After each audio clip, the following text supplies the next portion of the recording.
Welcome everyone to today's webinar, the book launch and talk of Digital Transformation of the Supply Chain, a Practical Guide for Executives. I am Si-En, your MC for today, and this event is hosted by World Scientific Publishing. A few housekeeping notes before we start.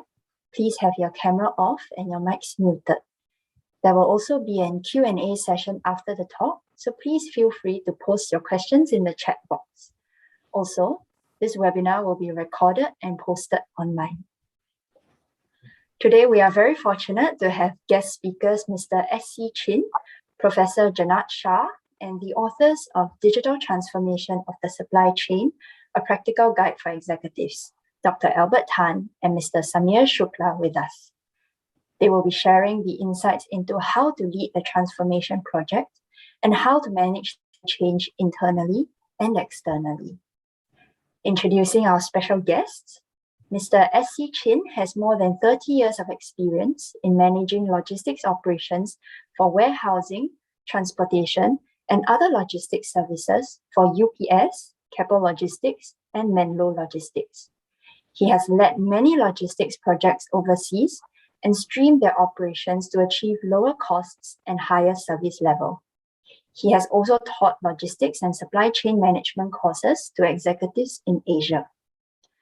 Professor Janat Shah is the founding director and professor of operations management at IIM Udaipur. Author of Supply Chain Management, Text and Cases, he is a leading authority in the fields of supply chain management and operations strategy. He has also published extensively in national and international journals and has consulted for many companies globally. Now, introducing our authors. Dr. Albert Tan is currently the Director for Education in Shanghai Jiao Tong University, APGI, and Associate Researcher at MIT CTL. Prior to that, he was an Associate Director managing the Master Program in Supply Chain Management and Logistics Management in various universities. His research works in transformations and blockchain have been published in international journals. He is also an editorial board member for various international journals. Mr. Samir Shukkla is a digital supply chain professional enabling business transformation and improvements for more than 30 clients over the last 25 years. Samir provides thought leadership for supply chain transformation across all areas, including supply chain strategy, digital supply chain planning, sourcing and procurement, inventory optimization, and outbound logistics. The book, Digital Transformation of the Supply Chain, a Practical Guide for Executives, is authored by Dr. Albert Tan and Mr. Samir Shukkla.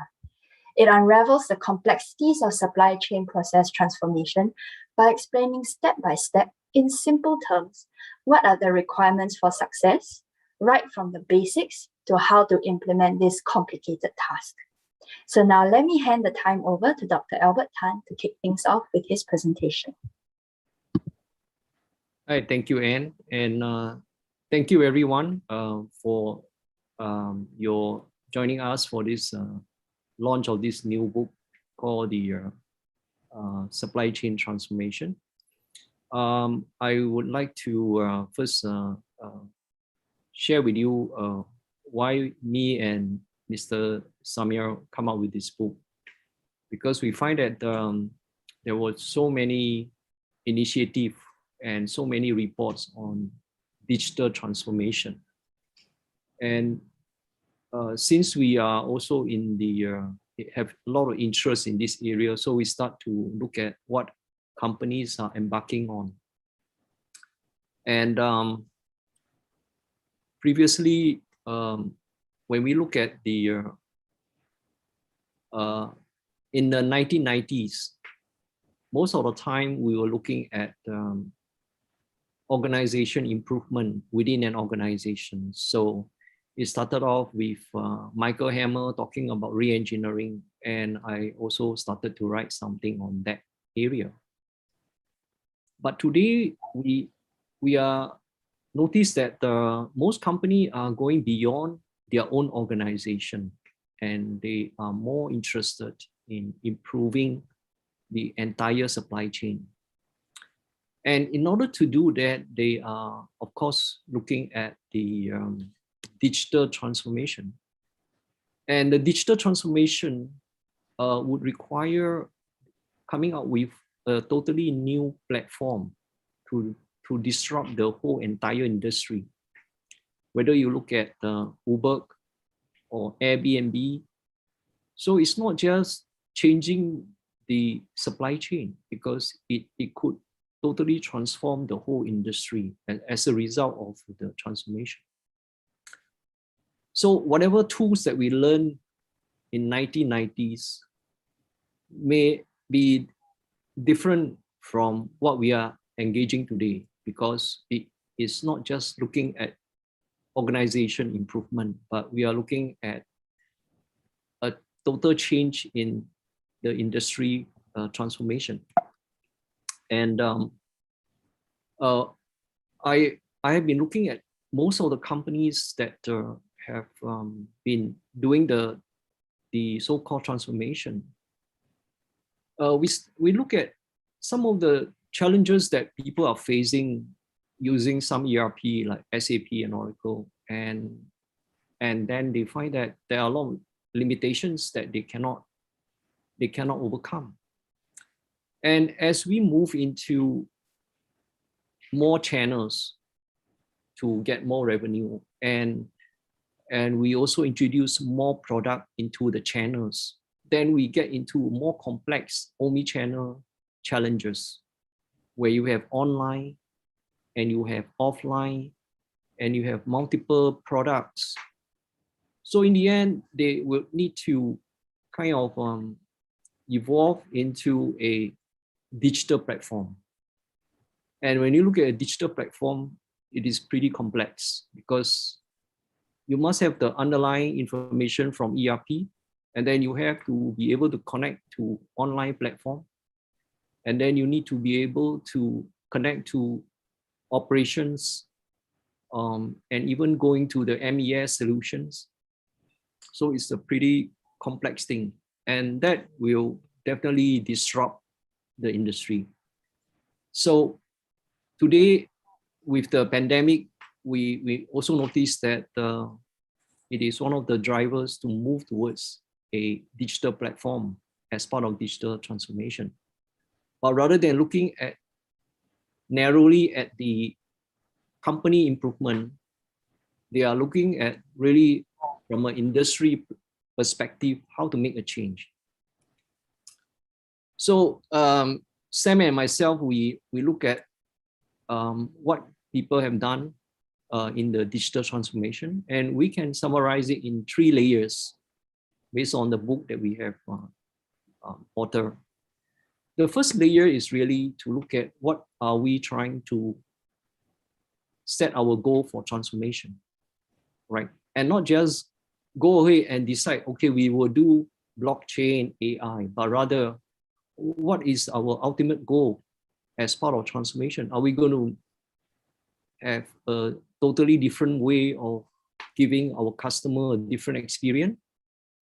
Or the digital transformation will allow us to optimize our resources? So we need to be very, very clear. What is our ultimate goal in the digital transformation?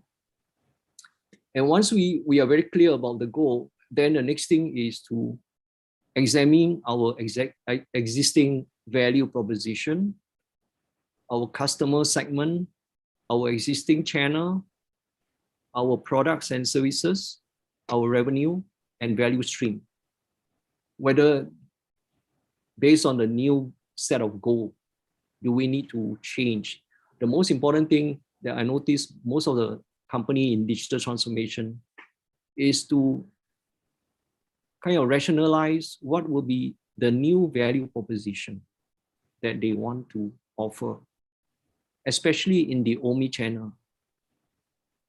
Because once they know what is the new value propositions or enhanced value propositions, then their customer segmentation will be different. Because now you have online, offline, you have also mobile. So we need to cater for different types of segment of customer. And then based on this, then the third layer is what will be the impact if we have made that change, right? What are the impact? And then the value, digital value that we can offer online. Of course, the rest of the things are very natural in terms of how does it increase our revenue? How does it increase our quality or our customer service?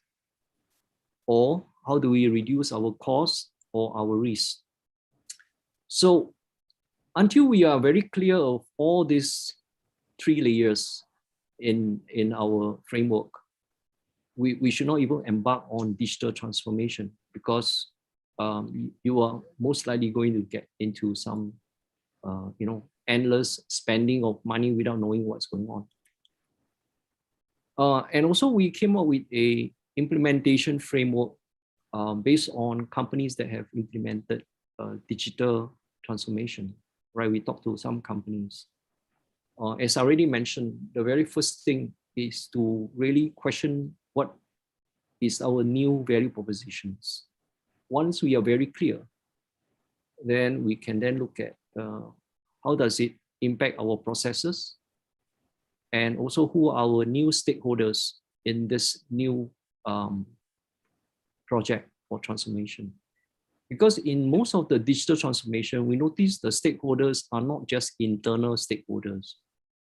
You could include government, include the 3PL, include many parties. So we need to really identify who are the stakeholders in it that will be involved in the projects. Take for example, like blockchain. We not only have to look at who are the people involved in the blockchain, but also what is their interest and what are the benefits that they can get when they get into this blockchain, right? And then after that, we will try and get their commitment to look at the project and also be involved in designing the transformation platform. It's very important to bring this stakeholder to design. And later on, I think Samuel will share with you more on how can we do that from a project perspective.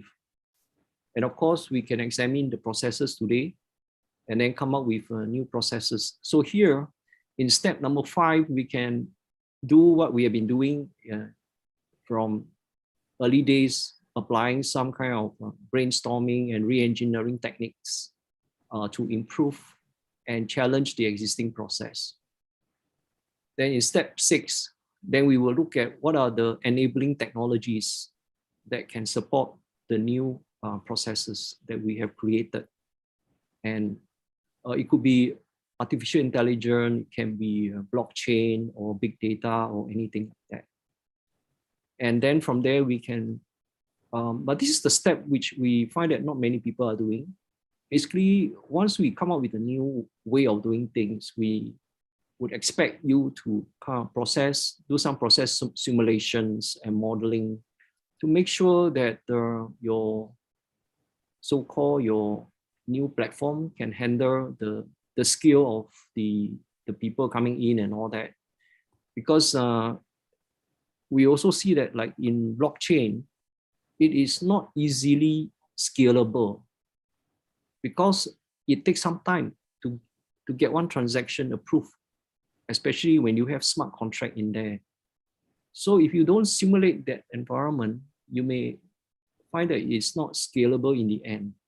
And then you have to find another solution. So it's good to really build some model to simulate your platform. And last but not least, one of the things is that we can create the best process in a platform supported by the latest technology. But if our people are not changing their mindset, right, and they don't support the new way of doing things, then you find that it's not going to happen, right? A lot of time, the failure on digital transformation, most of the reports that we read from like BCG, McKinsey, and all that also reflected the challenge is not being able to change the mindset of the different stakeholders. So that is one thing we need to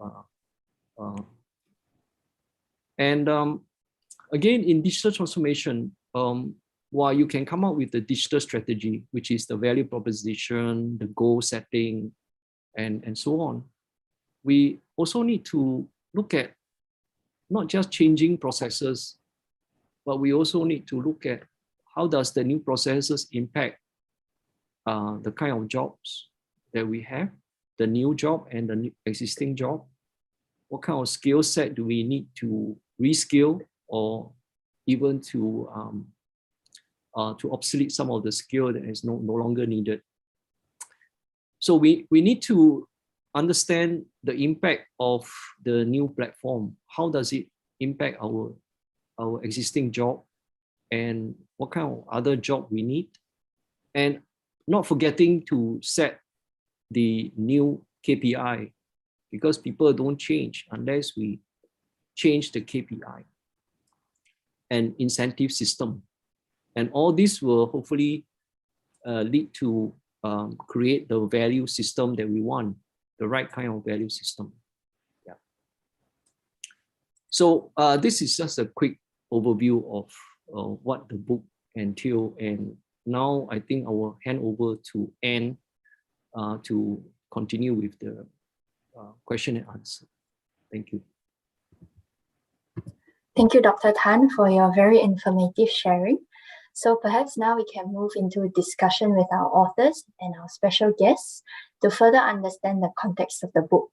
So perhaps you could share with us, firstly, what are the motivation for digital transformation, and why are companies transforming their companies using technology? That's the first, perhaps, point of discussion that we can have.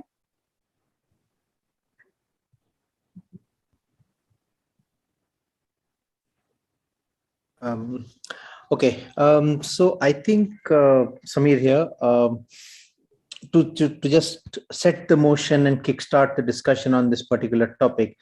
If I go back, in the last 20 years since passing out from IIM Bangalore, I've been into different supply chain consulting roles on technology as well as business process improvement side with clients across different industries. And one common thread that I've seen over the years, and it has kept evolving, has been that the key motivation for embarking on any kind of supply chain initiative is to improve on certain metrics and certain parameters, which are core supply chain parameters. For example, inventory. Okay, it has been it's like an evergreen parameter or metric for measuring the health of a supply chain in any organization, which is whether they are manufacturing or not, whether they are distribution or not, whether they are retail or not. Inventory is relevant in terms of measuring the health of their supply chain.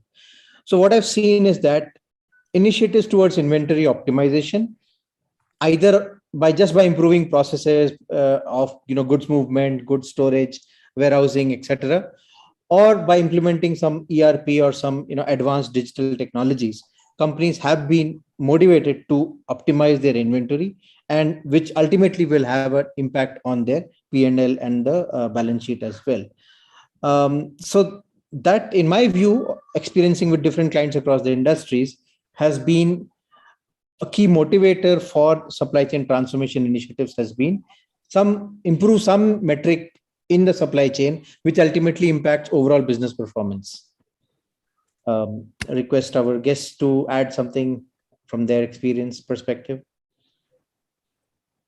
Well, from a 3PR perspective, I would say it's, as you say, the speed of it, right? From dock to stop, pick back, and stop to dock again, right? So dock to stop, we see talking about the ASN data coming in and loaded into the scanner. Then from there you can scan straight away. You can go back into the location. As compared to olden days, you got to do manual, right? Hard copy and do checking, So that really speed up the inventory processing, and also the accuracy with the WMS in place, right? With the accuracy of where you put the stock into the racking system based on ABC kind of inventory management, right?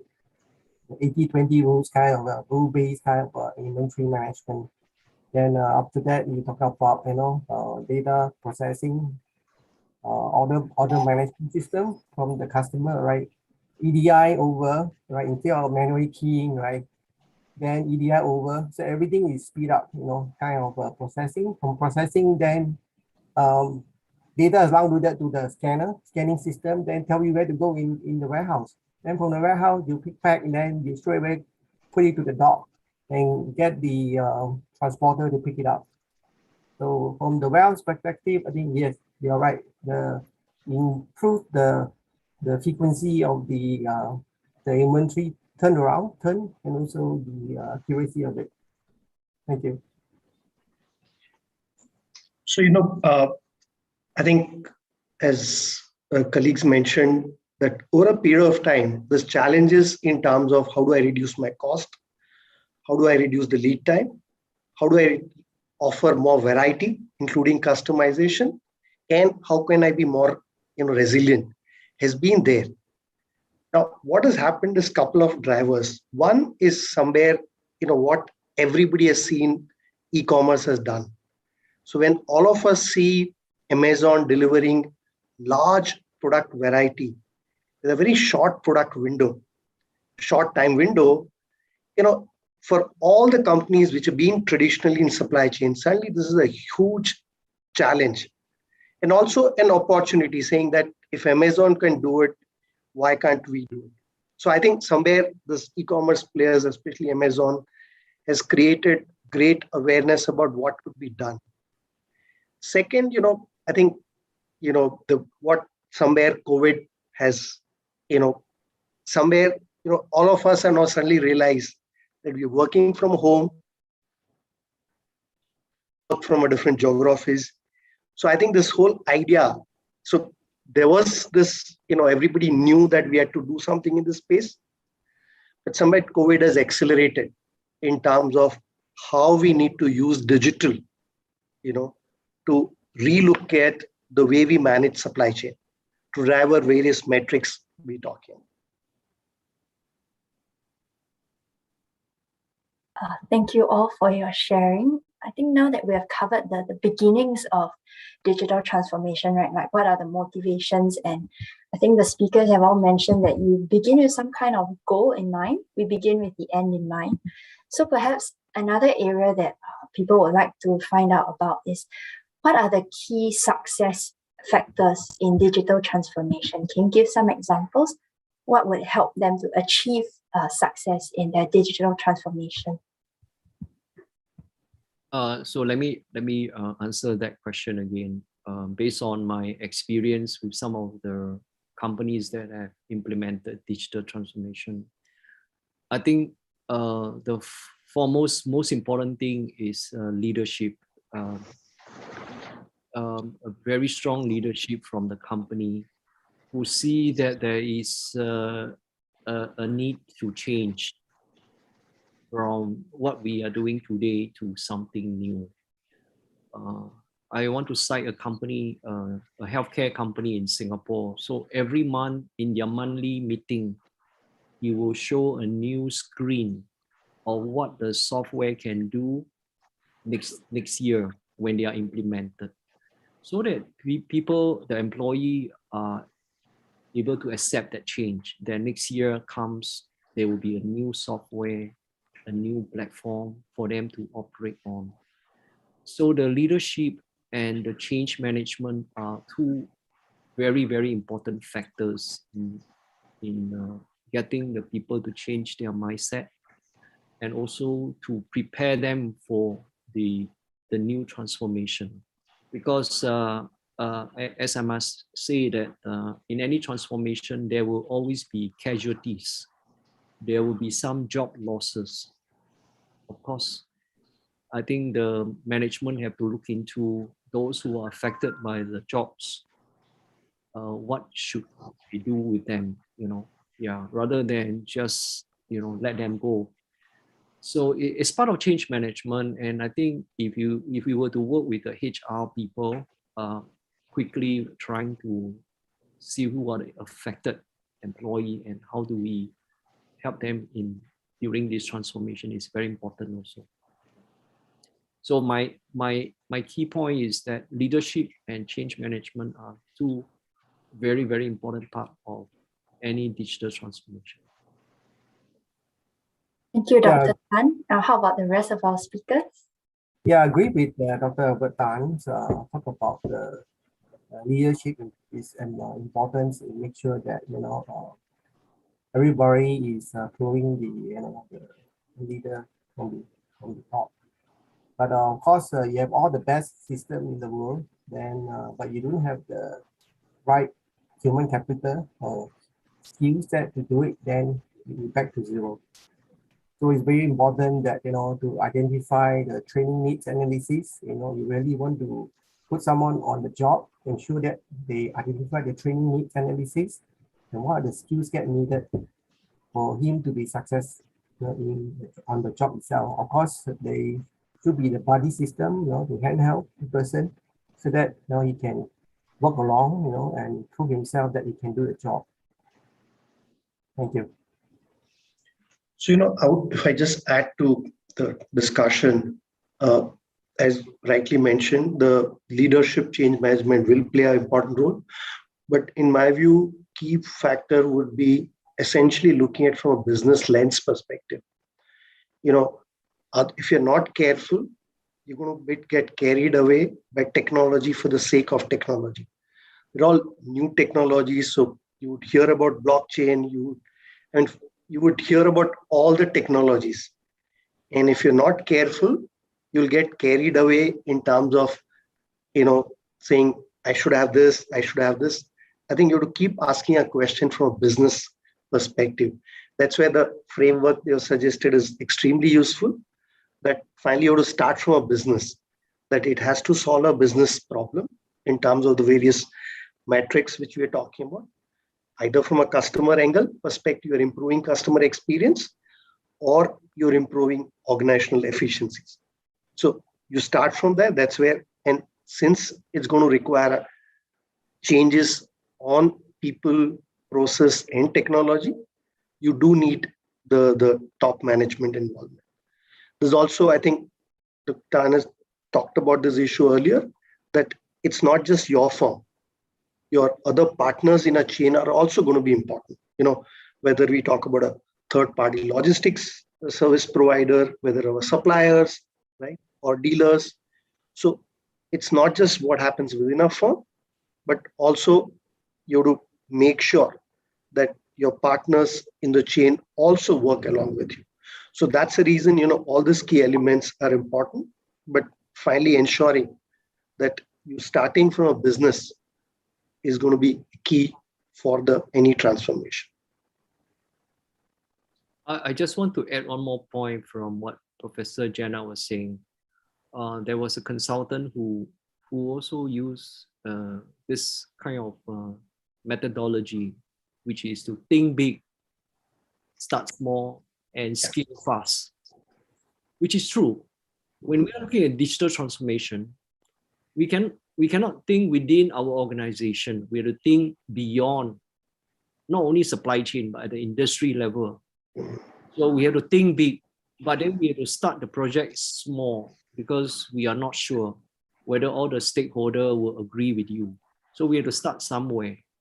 And then once we get the success in those pilot projects, then we have to scale fast. So again, the same thing, think big, start small, and scale fast. Thank you. So I think all the three people have covered most of the aspects from a critical success factor standpoint, and one underlying message which really we brainstormed between me and Dr. Tan quite a few times while we were writing about this, was that we could have written more about, let's say, the actual digital technologies, for example, AI, blockchain, and their role in supply chain. But deliberately we said that let's focus on the prerequisites, because the technology anyway is evolving. So AI, every 3 months, AI has something new to offer. Machine learning is something new to offer. So that will anyway keep evolving, there will be experts on that who will enable different companies and clients as per their needs. But if the clients have not done the prerequisites right, which is basically the process aspect, identifying the right set of processes, identifying the focus for a particular transformation initiative, because definitely there is no way any company can look at transforming the end-to-end supply chain from a digital standpoint in one go. It's just not possible. It's a sure recipe for failure. So the key thing is to identify the process area, and then within that the set of process which we want to digitally enable as part of a transformation initiative as a step one, then move on to step two, and keep on stabilizing the digitalization and digital transformation step by step. And that is why the book focuses more on the process element and the methodology which takes you to that journey of arriving at the right scope of digital transformation. Thank you all. Does anyone want to add on? I would also, probably compliment Samir and Dr. Tan on the approach they have taken in the book. As they rightly mentioned, there's a lot of, when you hear about digital supply chain, there's a lot of focus on the digital technologies. But I think for a practicing executive, it's more important that I understand from a process perspective. So I think having that focus and the people focus probably adds a lot of value. I want to add on to what Professor Janat is saying. You need to back to basics first. Simple things, you're just like in the warehouse, right? If you go to a warehouse, it's very untidy, so it's very hard to talk about process improvement. So first step is, you have to really implement the 5S housekeeping, right? The sort, set, shine, standardize, and sustain. So make sure everybody, the culture is in place to ensure, the place is in order before we can talk about process improvement. So the basic has to be in place first. The foundation has to be in there first. Thank you. I think the discussion is leading very nicely to our next area of consideration. So like Samir mentioned challenges, and now Mr. S.C. Chin also mentioned about foundations and getting the basics right. So I think in discussion about the previous question, it seems like there are three main elements which are brought up in all your sharing, which are the people, the processes, and the technology, and all these play a part in the digital transformation. So could you share which element do you think might pose the key barriers during the transformation? Would it be the people, the processes, or the technology?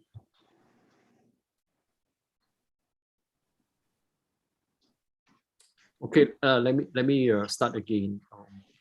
I noticed that the biggest barrier is the people, because when I was doing e-government for one of the country in Asia, we were trying to implement e-government, moving all the counter licensing going online. The resistance is very, very high. Even we want to create a platform for all-in-one licensing, resistance is very high in the developing country. Why? Because there are a lot of them that rely on other means of earning money from the counter. I know what I mean. Huh? So if you were to remove the counter and go online, these guys will, first of all, lose their job and lose their additional income. So when we are going to make any major changes in digital transformation, there will be some casualties for sure.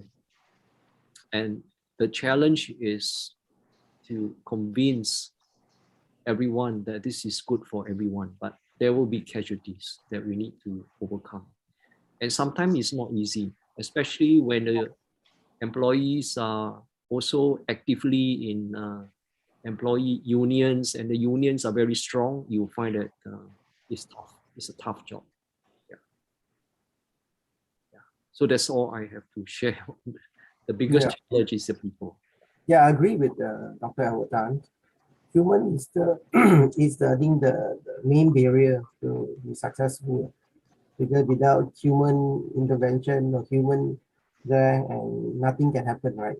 So you can, as I mentioned, you can have a state-of-the-art system, but human or people are not there to accept it, right? To get it done, so nothing gets done. Yeah. So, I would say all three are important, because what happens is, especially we talk about primarily for a legacy companies, which are existing in business for quite some time. So you find there are challenges on all the three front. Probably people,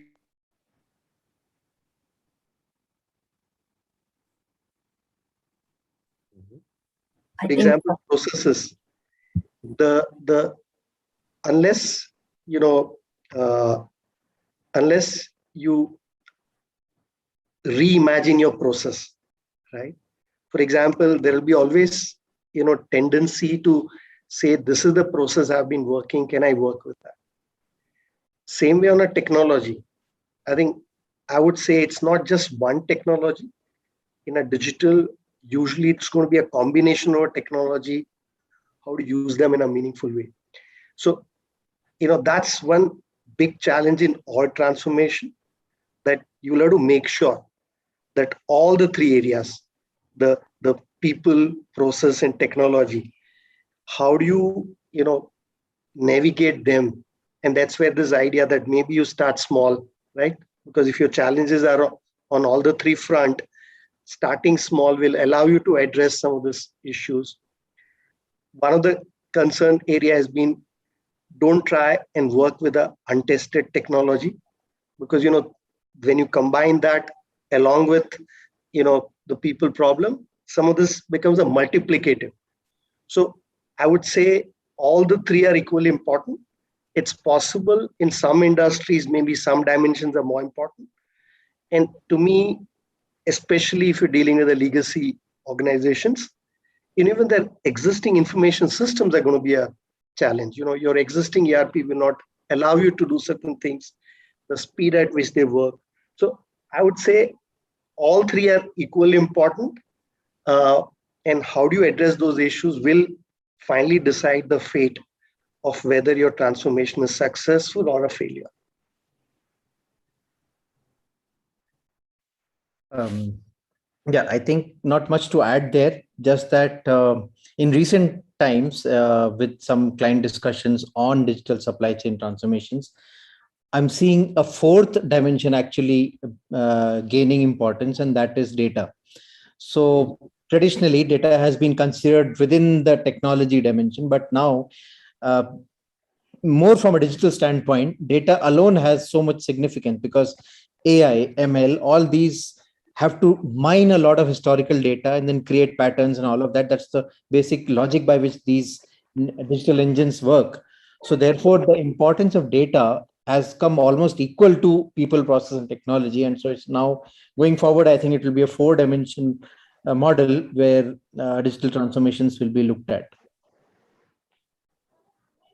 Well, now that we have covered the motivations, the success factors, as well as the key barriers or the challenges that companies have to look out for, it kind of boils down to the ultimate question, which is how should companies then plan their digital transformation, keeping in mind all the points that have been raised so far? So as I already kind of highlighted, as one of the consulting company mentioned, which was quite good, we really have to think big, but then we have to start on a small scale.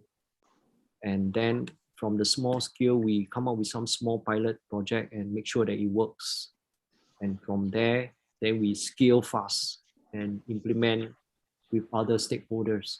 For example, I think one of the question from Khatib, he was working in the question he asked that he was doing some implementation for blockchain, and it's not easy to convince all the clients, which I do agree. So when we are looking at implementing a blockchain platform where involve many stakeholders, ultimately we have to articulate what is the benefit for each type of stakeholder.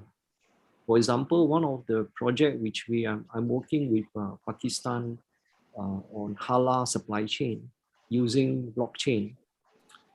we have to identify what is it that will bring benefit to the consumer, to the food processor, to the certified bodies, to each individual stakeholder, and make sure that they benefit from this implementation. So until we are able to articulate the benefits that each one of the stakeholder is able to get, you will find that only those who can see the benefit will join. The rest will just have to wait, because the fundamental question is really who is going to pay for the blockchain, eventually. Yeah. So we have to make sure that we articulate very clearly what kind of benefits does each of the stakeholder get at the end of the implementation. Thank you. If I can come in here, I think this one issue which we'll have to recognize is this transformation. So this is not a first time we have seen earlier, steam engine coming in, steam engine to electric. Now, earlier, what used to happen is I could afford to actually watch and say, let me see some successful cases. Let me understand, how, some of the companies have succeeded, companies have failed. And I could start, those initiatives, technology initiatives at a later point in time. Unfortunately, today we don't have that luxury just because the speed, the speed of this, what we are seeing, the digital allows you to work at a speed, which is speed, scale, and scope, which is unprecedented. So that has created a huge challenge for companies. Earlier, I could say, I will wait, now I don't have that luxury. And to me, that creates a huge problem. On one hand, the right framework would say, let's make sure we understand everything. Let's make sure we convince everybody. Let's make sure we create value for everybody. But also I don't have a luxury of time. So I think it's going to be very interesting how companies address these issues. There are no easy answers here, right? Because, we have seen the way Amazon, the kind of scale they have built in just such a short time period. Now I'm saying, we don't have that kind of luxury as a company today. Now, I don't know how people are going to handle this issue.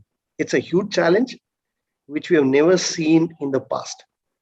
Okay, so that's going to be very interesting about digital, that we cannot just say that, okay, I'll figure it out and then only I will work on it.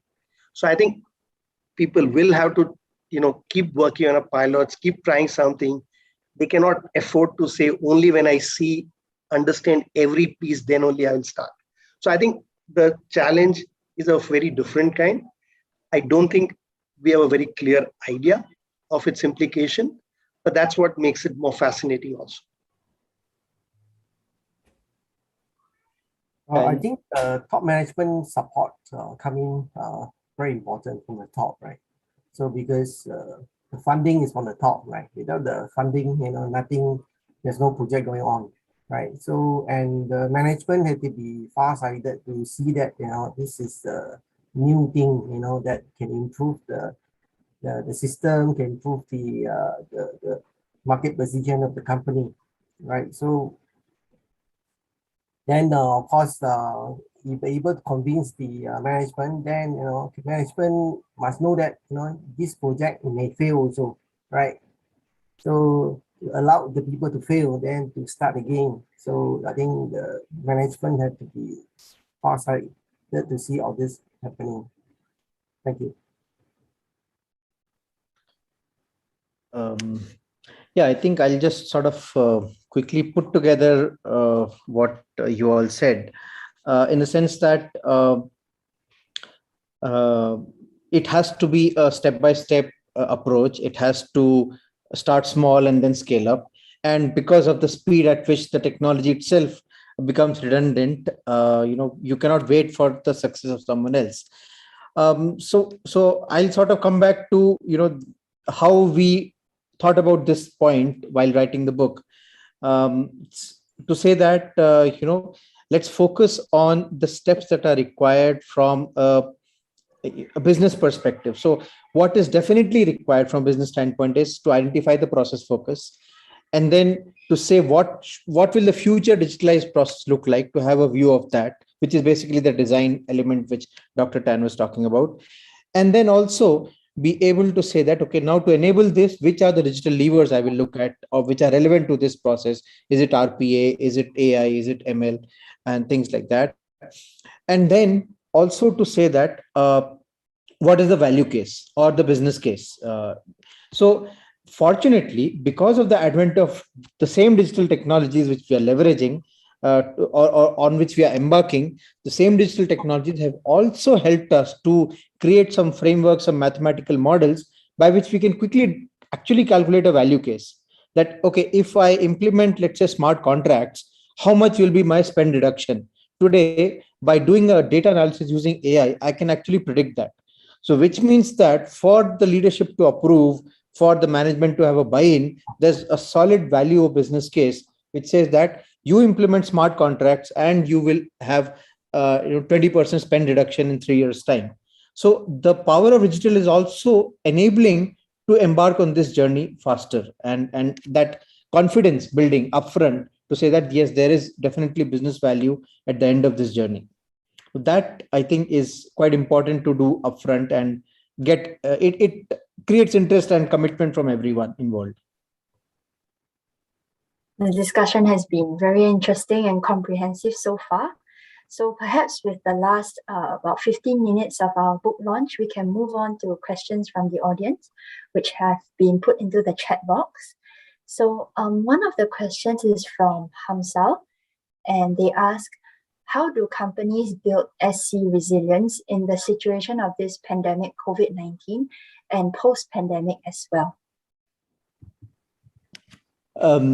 Yeah, so that's a very, very pertinent and relevant question. And in my current role, in my current company, in the last 18 months, I've been involved in 3 client projects where this topic came up, because the clients wanted to build something around their supply chain resilience quickly. Again, from a process standpoint, as well as a framework standpoint, as well as a technology standpoint. So definitely there are technology vendors in this space, or technology providers. I can take the name of one of them, for example, Resilink. So they provide risk management softwares which clients can implement depending on their need and their context. But again, more important thing which I've observed is to have the framework. Okay, what defines my supply chain risk? Is it the unavailability of a supplier? Is it the geographical location or of a supplier in a particular country where the geopolitical situation is not so good? So what really triggers a risk into my supply chain is the first question to be asking. And people actually started, because of the pandemic, when they saw that plants were getting shut down in different countries, and because the pandemic was global, the impact on the supply chain was also global. So there was nothing that you could say that pinpoint that, okay, only in X country the impact of the pandemic has led to a supply chain problem. The supply chain problem was global, and therefore building resilience was also to be considered in a more holistic way. And we have seen a lot of different kinds of initiatives, but one common thread that I have observed, at least in the interactions that I have had with some clients, is that a framework for identification of risk parameters, and then trying to quantify the risks on each of those risk parameters and risk dimensions, and then sort of aggregating that to say, what is my overall supply chain risk? That has been one common approach. And then now, if you want to do this through a technology platform, that's an add-on. But fundamentally, this is what you need to do, to identify and then quantify your supply chain risks, and then say that, okay, I will find out mitigation actions to make my supply chain more resilient to all these potential risks, so that these risks don't impact my actual performance of the supply chain going forward. That's what I've observed in the last 18 months with quite a few clients. Yeah, I totally agree with Samir on the importance of assessing the risks during this pandemic. And I also noticed that beside the supplier risk, there's also a risk that government will lock down the factory and the shops for a period of time. So companies are also now looking into exploring the e-commerce online, which they have not been doing so. Because if the government insists to lock down another 1 month, then you have to shut down your operations, physical shop. So companies are moving towards online, and in Singapore, the government is strongly encouraging more companies to go online. Even like wet market today, they are also going online, selling fishes, vegetables, and then they are providing funding to move them online. So while we are trying to assess the risk of suppliers, we also need to understand what kind of risk if we are to lock down for a longer period of time. So that will be another issue. Thanks. Thank you, Samir. Thank you, Dr. Albert. Do our special guests have any? I think as mentioned by Dr. Tan and Samir, the framework will have to be there. I think what's happening is that digital technologies are helping bridge way. So one is people realize that I did not have visibility into my supply chain. So I need to create a visibility into my entire supply. Second, I will have to design my supply chain accordingly. For example, a lot of geopolitical risk we're talking about, or disruption happening either geographically or, so I think one is people realize that you'll have to redesign your supply chains from a risk perspective, having those framework and have a visibility so that actually earlier we used to talk about only demand driven supply chain. Now we are talking about both demand and supply driven supply chains. So you'll have to make sure that you keep responding to this, various factors which are happening on a supply side as well as which are happening on a demand side. Yep. I have nothing to add. Thank you. All right, perhaps we can move on to the last question from the audience. This question comes from Yuvraj, and they ask, what could be the digital transformation approach for varied levels of maturity in supply chain processes for large-scale organizations? Let me answer that based on the slide that I presented just now. As you can see, I think currently companies are already finding that there are a lot of limitations in their ERP solutions that cannot go beyond the enterprise level, because they have to look into, as what Samir was saying, risk management, e-commerce, and machine learning, which is all not provided by ERP. And then on top of that, they are moving to the omni-channel because of lockdown. They may not be able to go back to the office, and they may not, but they have to engage the customer online, offline. So they have to look into an omni-channel platform that will help them to be able to support their business in multiple channels and also introduce multiple products at the same time. And then once they are ready, but of course, this must be given that their ERP is already implemented with all the data in place. Like what Samir was saying, you must have your inventory accuracy there, your bill of material is there, and so on. Then we start to build on top of it a platform, whether it's a blockchain or it is a big data where we can analyze the supply chain. Yeah. And then start connecting to all the different stakeholders as part of our blockchain initiative. And of course, eventually, it will disrupt the industry as a kind of maturity model. We start from enterprise level, and then you move on to omni-channels, providing omni-channels integrations, and then you build a platform that encompasses all the different stakeholders, and again, accessing to your own enterprise system as well as your supplier and your customer information real time, all right?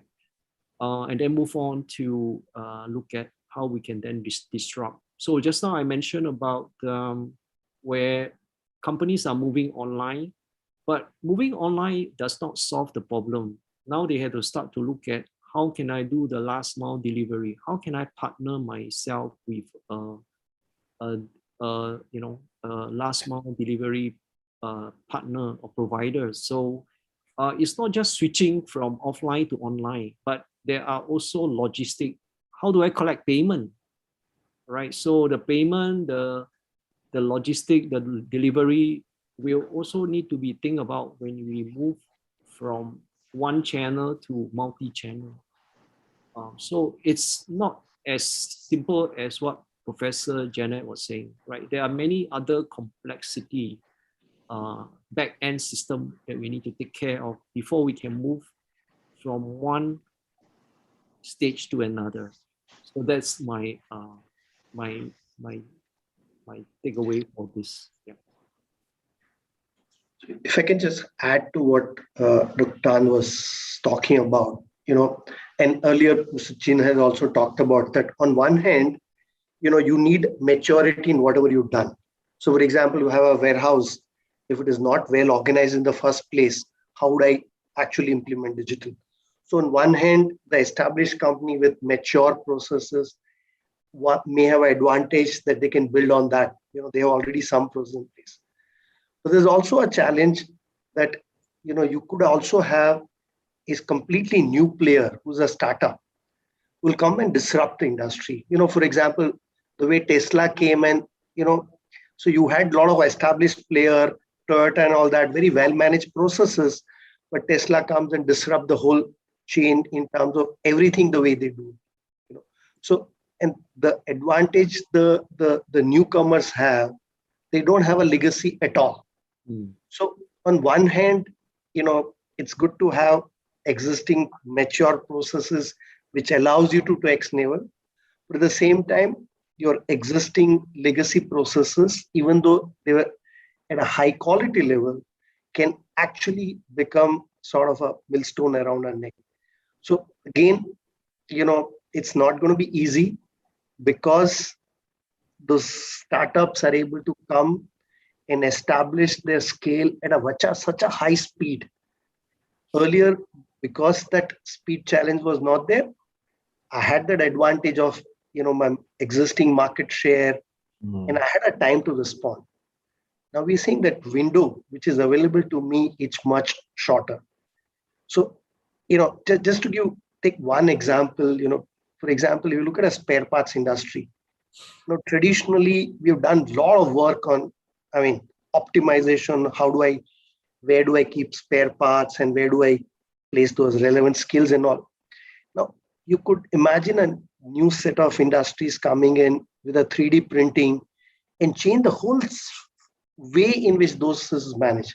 So, and that I can imagine spare parts industry in the next 5 years changing dramatically.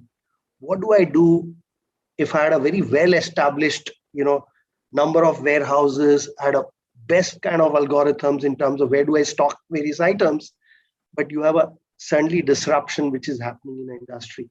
So, it's an interesting phase. Again, I think as Dr. Dan said, I don't think there are easy solutions, but I think to be aware that, I don't have that luxury, which I used to have earlier, is important to keep it in mind. Being paranoid probably would be, good state to be in. Yeah. Well, thank you to everyone who has sent in questions, and thank you all for attending as well. We would also like to thank our special guests, Mr. S.C. Chin and Professor Janat Shah, as well as our authors, Dr. Albert Tan and Mr. Samir Shukkla, for taking the time to share their thoughts and insights. So as we wrap up tonight, I'm happy to let you know that you can enjoy a 20% discount on the selling price of the book, Digital Transformation of the Supply Chain, a Practical Guide for Executives, from now until the end of October. The discount code details can be found on the screen and as well as in the chat box. So we thank you once again for joining us, and we hope to see you again. Thank you. Thank you. Thank you, everyone. Yeah, thank you for all Thank you, everyone. Thank you.